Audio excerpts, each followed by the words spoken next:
ឬសួរពុកម៉ែបងប្អូនទាំងអស់គ្នាបាទថ្ងៃហ្នឹងយើងមកលើកលបទៀតហើយហើយយើងលើពេលថ្ងៃបងប្អូនពុកម៉ែទាំងអស់គ្នា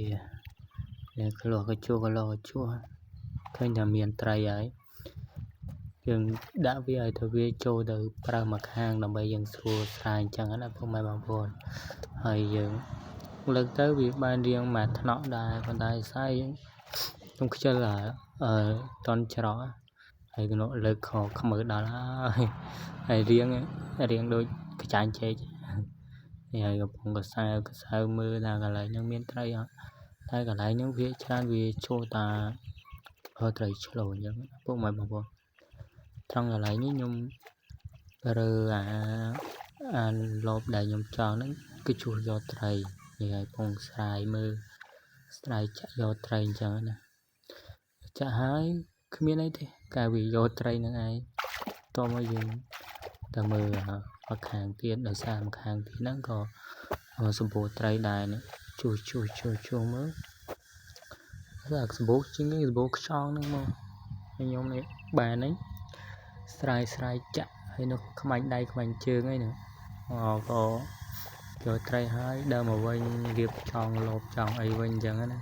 ដើម្បីយើងដាក់បន្តទៀតដោយសារតែត្រីទឹកជន់អញ្ចឹងវាមិនខ្វះត្រីទេតាមស្រុកស្រែហើយខ្ញុំដាក់ដល់កន្លែងដែលរាល់តែដងហ្នឹងគឺគេថាបានគួរសមដែរបានមកចំឆ្នាំងអញ្ចឹងបងប្អូនស្គាល់ចំឆ្នាំងហ្នឹងមិនថាមកពេលរងថ្ងៃអញ្ចឹងណានោះទៅមើលលបមួយទៀតហើយលបហ្នឹងវាអត់សូវបានដូចខាងនេះទេដោយសារខាងនោះ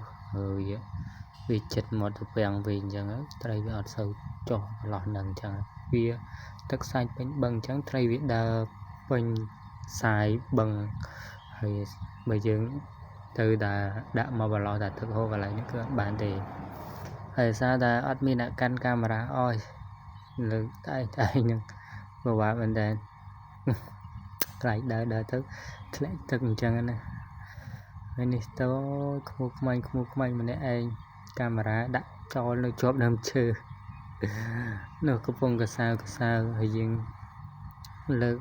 ពីថ្ងៃអញ្ចឹងទៅវាសម្បូរត្រីមួយយ៉ាងដែរ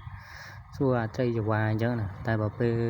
លល្ងាចឬក៏ពេលព្រឹកយើងដាក់បានត្រីឆ្លូញច្រើនត្រីឆ្លូញចង្វាក្តាមខ្យងអញ្ចឹងទៅធម្មតានៅស្រុកខ្សែក្តាមខ្យងមិនខ្វះទេសម្រាប់អ្នកដែលឧស្សាហ៍ប៉ុន្តែបើយើងខ្ជិលក៏អត់បានដែរពុកម៉ែបងប្អូនបើយើងនៅស្រែចកាអញ្ចឹងហើយយើងចារកម្ហូបរកអីទៅក៏វាកាត់បន្ថយការចំណាយមួយផ្នែកតូចរបស់យើងដែរអញ្ចឹងណាព្រោះថាមនុស្សយើងរាល់ថ្ងៃហ្នឹងគឺអារឿងហូបចុកចំណាយច្រើនជាងគេហើយនៅក្នុងគ្រួសារមួយហើយនៅខ្មុកខ្មាញ់នៅកំពុងតែរឹកខ្យងចោលដោយសារខ្យងពងក្រហមអញ្ចឹងវាអត់ហូបទេហើយខ្ញុំនេះតើបើហូបតែឯងដែរអញ្ចឹងវាអត់ឆ្ងាញ់អរគុណពុកម៉ែបងប្អូនទាំងអស់គ្នា